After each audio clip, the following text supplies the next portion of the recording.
So today, with no creatures in our deck, we're still going to smash our way to victory with whatever creatures our opponents dare to play against us.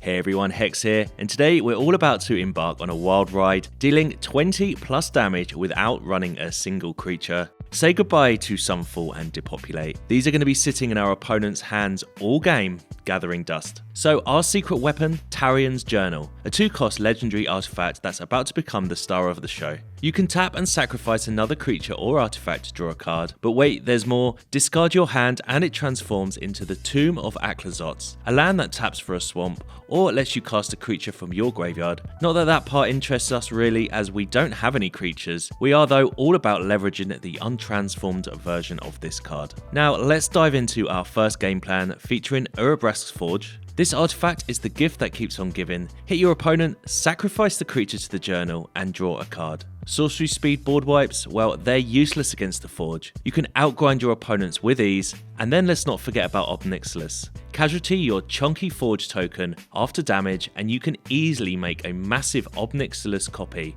and even win the game on the spot. Game plan 2 is all about thievery, stealing your opponent's creatures. We've got options in Bloody Betrayal, Twisted Fealty, Furnace Ruins, and Ariet's Tempting Apple. The cards all give a variety of benefits and artifacts that we can sack later on with our journal. Plus, the life gain from the legendary Tempting Apple proved crucial in a mirror match today, where neither of us played any creatures and I was facing down death from their creature land. Don't overlook the variety of other sack effects we're playing other than the journal. We've got Annihilating Glare for a double whammy if your opponent has 2 creatures and we've stolen one, Fanatical Offering for card draw and map token creation, and the hidden gem in my deck, Makotai Soul Ripper. It's a 2-mana 4/3 vehicle that crews for 2 and can get in for 4+ damage while sacrificing your opponent's creatures along the way.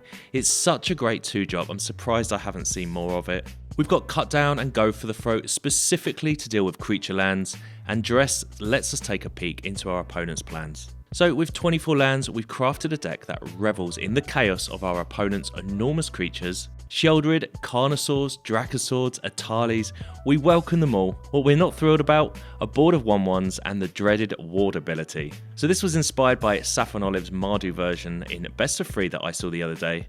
I've taken the plunge into a solely Rakdos build for the best of 1 meta.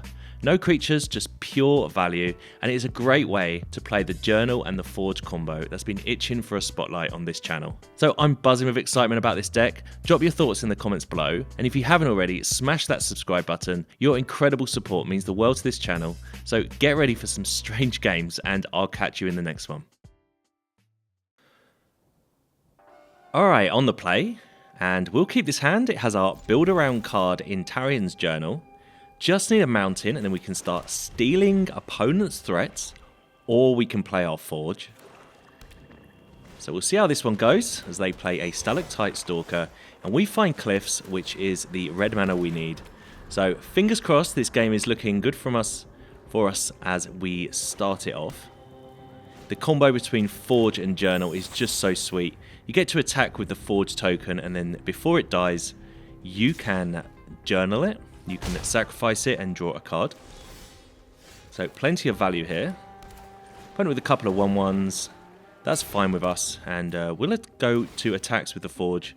They can block if they want, and then we wouldn't be able to sack it with our Journal, as the Journal is a sorcery speed effect. But they don't. We do draw a card, and we're looking for lands. Just want to hit our lands over the next few turns. And there's a Vent, which is exactly what we want. So we'll see what the opponent's up to. They play a 3rd land and they just attack us. Okay. So I do want to steal one of their creatures and get this ball rolling. We can take the flyer. I'm going to go for the Stalker. I believe they can, yeah. They can sacrifice it, and they did. So we got didn't get the value from our steal effect there, but we got their creature off the board. Didn't get to create a treasure. Maybe we should have played maybe a Bloody Betrayal there. It doesn't matter too much, as our Forge and Journal they're going to win the game. We just need to make sure that we can just hold fire. They've got 4 mana. They've gone for an Obliterator. Okay, well, Normally it's Sheoldred I like to take, but they've decided that they wanted to play an Obliterator, which we are absolutely going to steal. So steal the Obliterator, we can attack the opponent for 8 here. And this time our Journal is going to sacrifice their creature, the 5/5. Not let them have that back. Draw a card. And this is our whole game plan here. We welcome them playing big creatures. Trust me, we want to see Sheoldred. We want to see Obliterators. Bloodletter of Rakdos. I can never say that word right, but we want to see that card because I believe we can just steal both their creatures here. And the triggered effect of the 2/4 flyer is going to give us more than enough damage to get us over the line this turn without even having to sacrifice their creatures. Alright, on the play, and another opening hand with our Journal is exactly what we want to see. They are mulliganing, so hopefully they get off to a slowish start, and because we kind of get going turn 2 and 3 here. Opponent with a Jungle Hollow. So we've got to be careful. If they're playing green, they can actually deal with our artifacts. They play a Loam Speaker. Well, because we're on the play here, we get to steal that before they get a chance to really use it. And we'll steal that. We'll attack with the Loam Speaker, and this time, because we used Furnace Rains, we get a treasure, and then we'll sacrifice the Loam Speaker to draw a card. So our little value engine is getting going here. And opponent may now be reluctant to want to play a creature, but we'll play our win condition. So it's like our sort of plan B here, the Forge, but they have Beside You. Kind of okay with that they didn't go for our Journal. I mean, they're both pretty threatening cards. We do have Ob if we wanted to. We could also sack the treasure. Don't think we need to. We just need to wait, I think. We have a Twisted Fealty and a Tempting Apple in our hand. Both steal effects. So we can just sit tight until we find one of our creature lands or our Forge. We are under no pressure. They may be waiting for another artifact removal effect. And that's our Vents. They do have Restless Cottage available though. Yeah, so they could start getting in there with that. But they just passed the turn. That shows to me that they've probably worried about our creature land. So I'm guessing they've got removal here. So there's no way I am attacking. Our land does have Menace. But yeah, they've clearly got a go for the throat or a cut down or something. We can play patient. I don't think they can though, because they've gone for Gruff Triplets. They've already seen that we can steal one creature. Our hand means we can actually deal with the whole board this turn. So this is going to be really nice. Twisted Fealty actually puts a Wicked Roll token onto the creature that we steal. So our Gruff Triplet is going to become a 4/4 immediately. So we can attack with that. I doubt they block. They do block. Okay, so they're going to lose one of their 3/3s. We get damage through. Their other triplet becomes a 6/6 here. And I'm not going to use the Journal this time. I'm going to use the Annihilating Glare, sacrificing our triplets to take out their 6/6. And we've just dealt with their entire board. Had they not blocked, we had another Annihilating Glare with the treasure token. And we also get to play our Urabrasks Forge. So what an amazing turn for us there. Not many decks can deal with 3 creatures in one. Opponent with Orzhov, which is a 6/5 that I think I'll take. And they've had enough of that, and I'm not surprised. Okay, on the play. And this time, yeah, we have a Forge again. Seem to be good at drawing that card. Forge has always been one of my absolute favourite cards. I always like to try one kind of creatureless deck every time a new set comes out, and this is my one for this set. But we got to play the Soul Ripper now, so it's a 4/3 vehicle that crews for 2, and when it attacks you get to sacrifice an artifact or creature. If you do, it gets +1/+1 and menace until end of turn. So it's pretty nice, as it kind of accelerates your damage. Can't crew it though with the first time a Forge hits the battlefield, but we can crew it with any creatures we steal from our opponents normally. like a Lord Skitter Sewer King that the opponent has played. And we find our Go for the Throat, which I always like to have one in my hand to deal with creature lands. But let's Furnace Rains the Lord Skitter. We're going to crew it, so unfortunately we don't get to attack with it and get a treasure. But we only had Furnace Rains in our hand. And we'll attack our opponent here. We'll destroy that 3-3. Now pop the opponent down to 12. And to be honest, whatever they play, if they play another creature that is, I'm just going to do the same. Phyrexian Arena, okay. And Annihilating Glare. Alright, well, I'm just going to go to attacks with my Soul Ripper here, I guess. We could have stolen their Rat to crew our Soul Ripper, but I don't think we had lethal. Oh, they scoop it up anyway.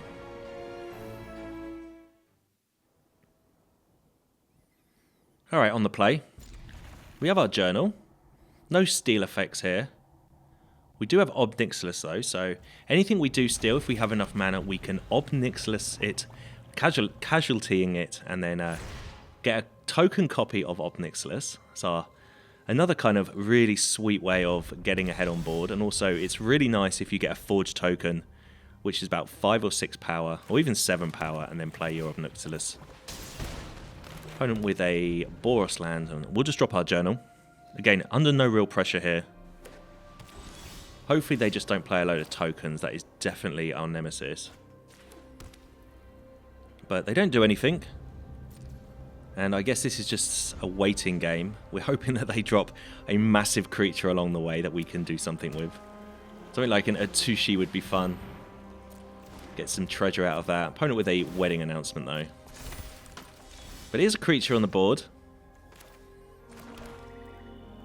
And it's a creature I'm going to steal. I mean, this isn't the greatest steal in the world, but I want to start trying to get some value out of our journal here. So we get to draw a card here, and we make a blood token that we can sacrifice as well with the journal next turn if they don't play any more creatures.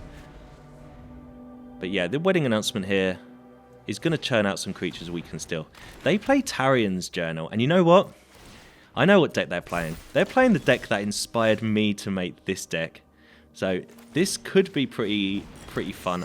If it is what I think, it's the deck, I think it was Saffron Olive that played it. It was a Mardu version in the best of 3. He plays Wedding Announcement. I felt that Wedding Announcement, for 2 reasons, was a little bit slow. One is, it creates tokens in your end step that you can't then sacrifice with your journal.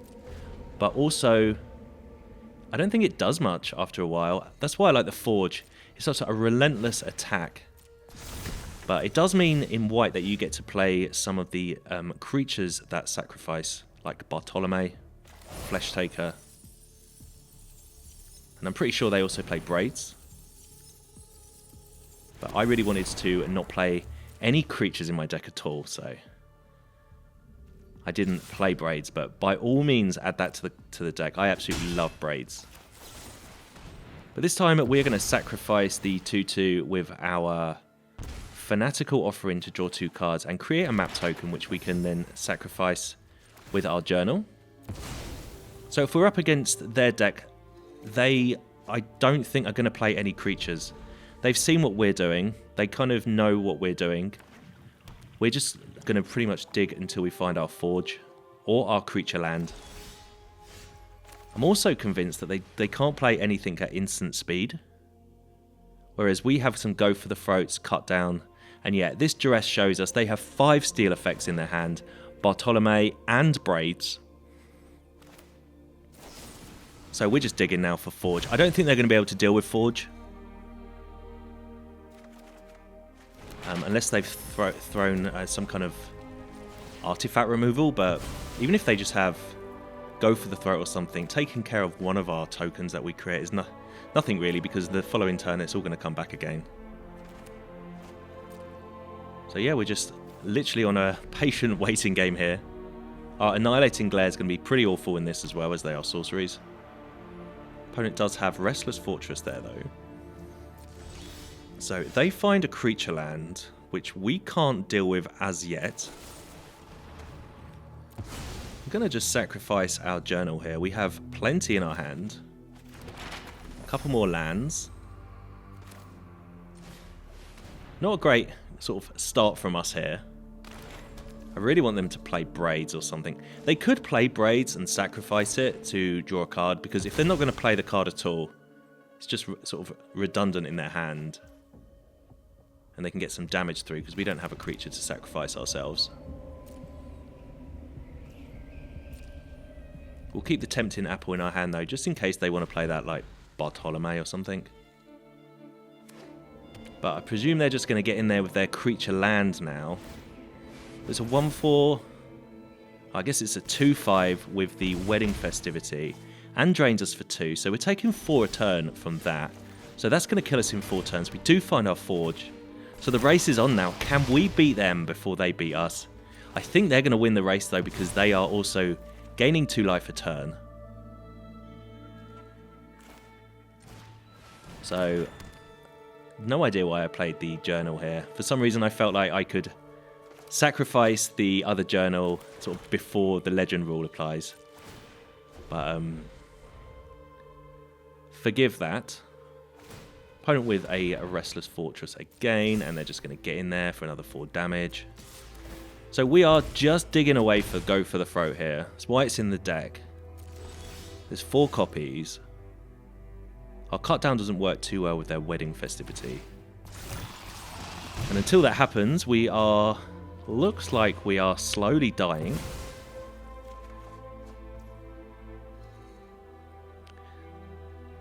Okay, let's change the narrative slightly. Let's play Nixilis here. Let's see what they want to do with this. Let's just make a 1/1. We can't just keep taking 4 a turn from their land. At least this will stop them attacking with their land this turn. Make them use one of their other spells. But we can't just keep doing what we're doing. We are going to just die. They play their Tempting Apple. Steal our 1/1. Makes it a 2/2, I guess, with the Festivity, yeah. And they're going to come at us. They can sacrifice it with their journal and do 1 damage to Nixilis. But we're on 9 life, and they're not gaining life this turn. And we're not taking any more life from the Fortress. And I guess they sack their apple to do 3 damage to us. They could have done that anyway at any time. So we go down to 6. We still don't find our go for the throat. I think we were going to win if we find that card. So we can survive 1 more hit. Nixilis. Okay. Nixilis next turn, I think. We'll play the Tempting Apple here with no targets. We can gain some life off this. It is a food. So the opponent actually hit us with it last turn. We're going to gain some life this turn with it. And they're going to hit us for another 4 damage. Go back up to 15. So it's actually probably the life gain off this card that has helped them the most. But the apple here is going to mean that we can even survive their next turn if they just do the same thing again. And it is a mountain for us. Okay. I feel like we've been a little bit unlucky here without finding our go for the throat, but it's just the way it is. We can search for it by attacking with our Restless Vents here. Gets to discard and draw a card if we want to when we attack. So we'll hit the opponent for 6. We'll get rid of the land, I guess. And it is another Nixilis. Not the worst card actually in the world. So what are we doing here? We could always sacrifice our vents if we need to. I think the best thing to do is casualty our 4/1 here. And then we'll make a couple of Nixilises. Gonna make a devil and gain some life back. Yeah, so we can make a devil here. I'm trying to think of every card that they could possibly have in their deck that could kill us next turn, and I just don't think they've got any. We go back up to 7 because we have a devil on the battlefield. And what we can't do is leave a creature for them this turn. So we will take care of our 1/1. We can ping our opponent for 1 here. And draw a card. Another steel effect in Furnace Rains. Okay, well, we can probably kill them next turn, so I'm pretty sure we've kind of swerved the bullet here. Maybe a couple of tempting apples from them would do the job. But they're getting in there with their creature land, and I mean, if it's just coming straight at us, we're just going to do the same as what we did last turn. We can gain about 6 life next turn if we needed to. So a really weird game here against our mirror match. I guess we had the benefit that I really do know what is in their deck. We playing around their spells, but we never found a go for the throat, which I think would have sped this game up a lot. And they were reluctant to play their creatures. Had they played Braids earlier and sacked it, maybe they would have done that extra little bit of damage that would have got them over the line. Look, we're on 3 life already. There was a time when we were on 2. And what we can do here is actually use Twisted Fealty in a slightly strange way. We can target our own creatures, give it haste. This is an old trick here. It is now a 2-2 because we've got to put a Wicked Roll token on it. And we could have even made another Devil there and bloody betrayed it. But I'm pretty sure we got lethal. They don't seem like they've got any instant speed removal. And this is going to be 9 damage. And then before our end step, we are going to sacrifice the 2-2 with the Journal to ping the opponent for 1. And they'll take 1 from the Wicked Roll attached to it. So we've turned this game around. It was definitely that apple save giving us some life, I think. Yeah, they just discard their whole hand, sort of surrendering to our lethal attack. And a really weird game here, but I'm kind of proud of our deck that we outgrinded them, and it was the Forge and the apple that got us over the line, where they only had the announcement, which probably wasn't good enough in the end.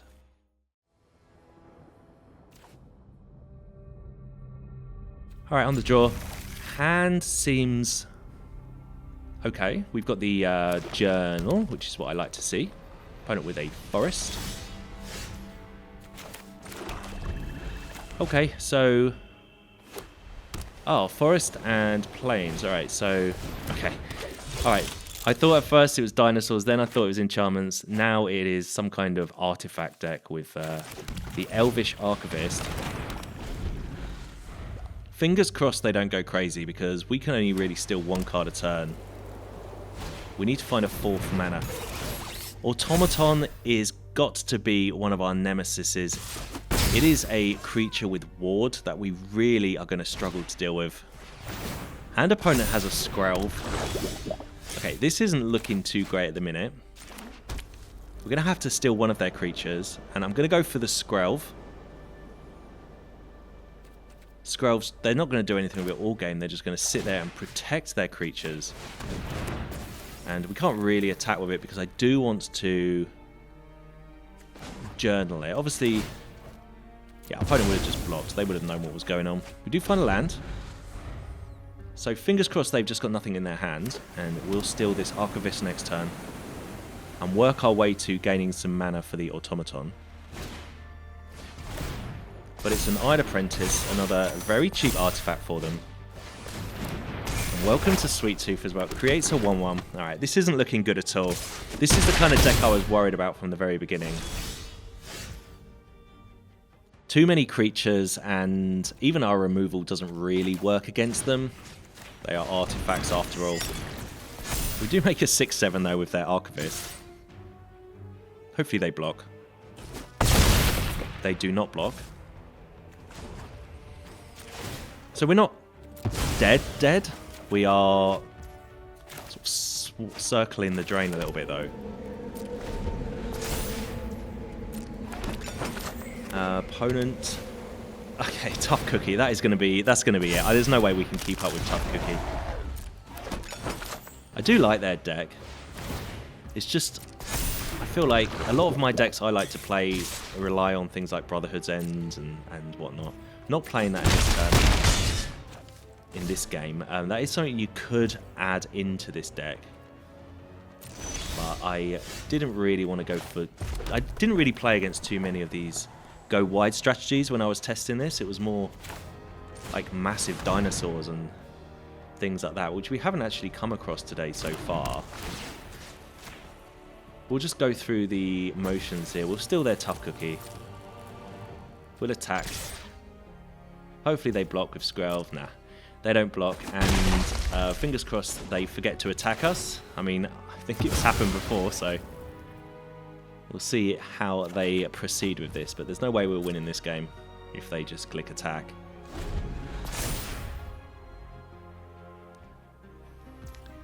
So they make their automaton an 8/8. I'll good gauge them because this turn seems to be taking quite a while. They just need to hit attack. Okay.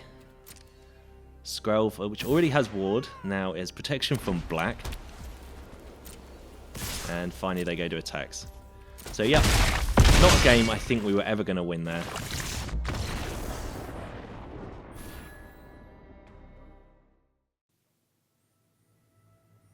Alright then, on the draw.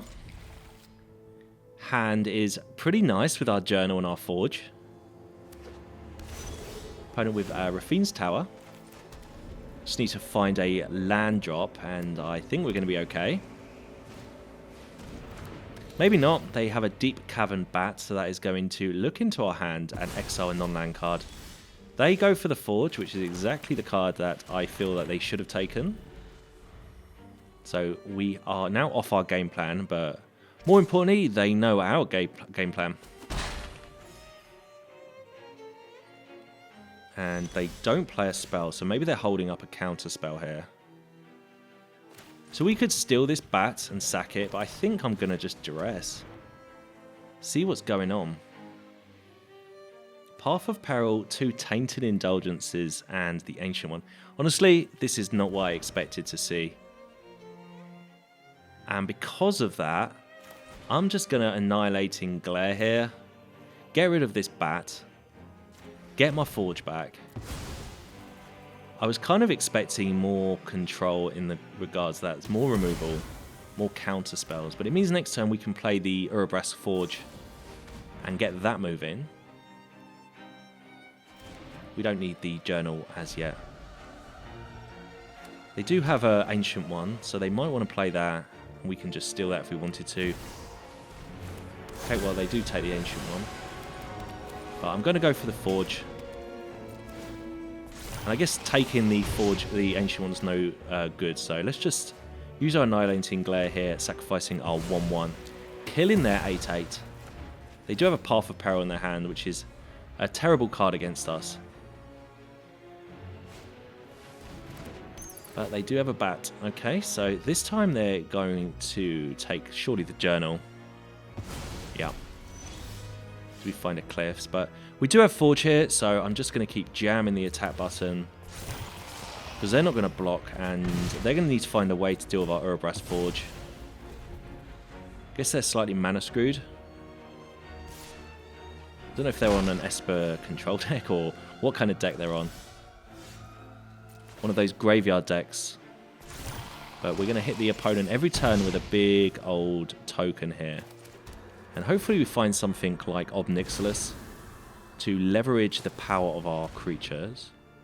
Opponent with another Tainted Indulgence. Finally discard that Path of Peril. There's a Breach in there as well.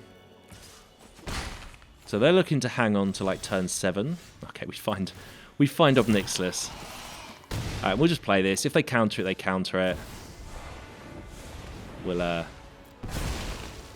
just go straight into the uptick in here. There's no point making a devil. We don't need to. Their bat isn't going to kill our Nixilises. And they discard another path. And they take 2. So surely we've got this game wrapped up. They're going to need to deal with both our Planeswalkers and our Forge. I was hoping they were going to play like a Sheoldred or something there. Another Nixilis is pretty nice. So I'm just going to keep upping these.